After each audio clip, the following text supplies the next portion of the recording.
धाम यात्रा में हमारा ऑनलाइन के अतिरिक्त जो ऑफलाइन रजिस्ट्रेशन की व्यवस्था थी, जब शुरुआत के दिनों में हमारे चारों धामों में भीड़ ज़्यादा हुई तो यात्रियों की सुरक्षा और उनकी सुगमता के दृष्टिगत उसको टेम्पररी सस्पेंड कर दिया गया था और यह स्थगन 31 मई तक का था।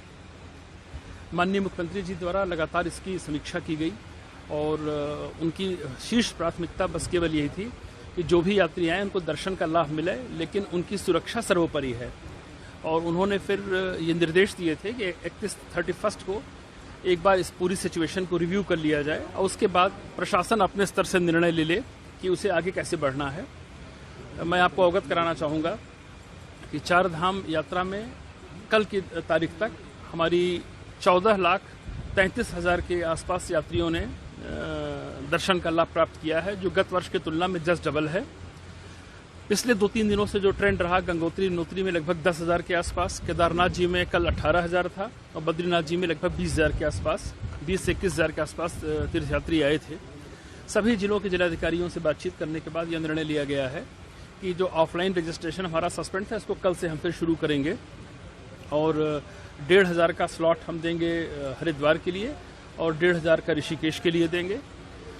सिचुएशन को जैसा कहा जाता है कि प्रशासन हर घंटे अपने निर्णय को बदल भी सकता है, सिचुएशन के हिसाब से हम लोग निर्णय लेते हैं। कल हम लोग इसकी शुरुआत कर रहे हैं, उम्मीद कर रहे हैं कि इससे तीर्थयात्रियों को काफ़ी सहूलियत हो जाएगी। इधर जब हमारा सस्पेंशन था ऑनलाइन रजिस्ट्रेशन का, उस दौरान जो हमारे बैकलॉग थे उसको हम लोगों ने बहुत बड़ी संख्या में निकाला है।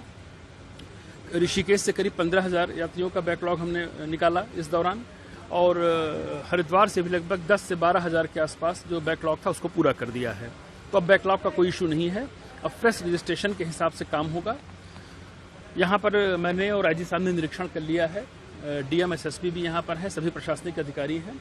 यहाँ आप देख सकते हैं कि बहुत अच्छी व्यवस्था कर दी गई है ताकि यात्रियों को ज़्यादा लंबे समय तक इंतजार ना करना पड़े। प्रातःकाल 7 बजे से यह रजिस्ट्रेशन दोनों जगहों पर प्रारंभ होगा। मेडिकल की भी फैसिलिटी यहाँ रखी गई है ताकि जो आ रहे यात्री उनकी मेडिकल स्क्रीनिंग भी होती रहे। ड्रिंकिंग वाटर, टॉयलेट्स, इसकी सारी व्यवस्था बहुत ही दुरुस्त है। हम उम्मीद कर रहे हैं कि जैसी हमारी चारधाम यात्रा अब सुचारू हो गई है, आने वाले समय में भी सुचारू रहेगी। चारधाम यात्रा में हमारा ऑनलाइन के अतिरिक्त जो ऑफलाइन रजिस्ट्रेशन की व्यवस्था थी, जब शुरुआत के दिनों में हमारे चारों धामों में भीड़ ज़्यादा हुई तो यात्रियों की सुरक्षा और उनकी सुगमता के दृष्टिगत उसको टेम्पररी सस्पेंड कर दिया गया था और यह स्थगन 31 मई तक का था। माननीय मुख्यमंत्री जी द्वारा लगातार इसकी समीक्षा की गई और उनकी शीर्ष प्राथमिकता बस केवल यही थी कि जो भी यात्री आए उनको दर्शन का लाभ मिले, लेकिन उनकी सुरक्षा सर्वोपरि है। और उन्होंने फिर ये निर्देश दिए थे कि 31 को एक बार इस पूरी सिचुएशन को रिव्यू कर लिया जाए और उसके बाद प्रशासन अपने स्तर से निर्णय ले कि उसे आगे कैसे बढ़ना है। मैं आपको अवगत कराना चाहूँगा कि चार धाम यात्रा में कल की तारीख तक हमारी 14,33,000 के आसपास यात्रियों ने दर्शन का लाभ प्राप्त किया है, जो गत वर्ष की तुलना में जस्ट डबल है। पिछले 2-3 दिनों से जो ट्रेंड रहा, गंगोत्री यमुनोत्री में लगभग 10,000 के आसपास, केदारनाथ जी में कल 18,000 था और बद्रीनाथ जी में लगभग 20,000 के आसपास, 20 से 21,000 के आसपास तीर्थयात्री आए थे। सभी जिलों के जिलाधिकारियों से बातचीत करने के बाद यह निर्णय लिया गया है कि जो ऑफलाइन रजिस्ट्रेशन हमारा सस्पेंड था, इसको कल से हम फिर शुरू करेंगे।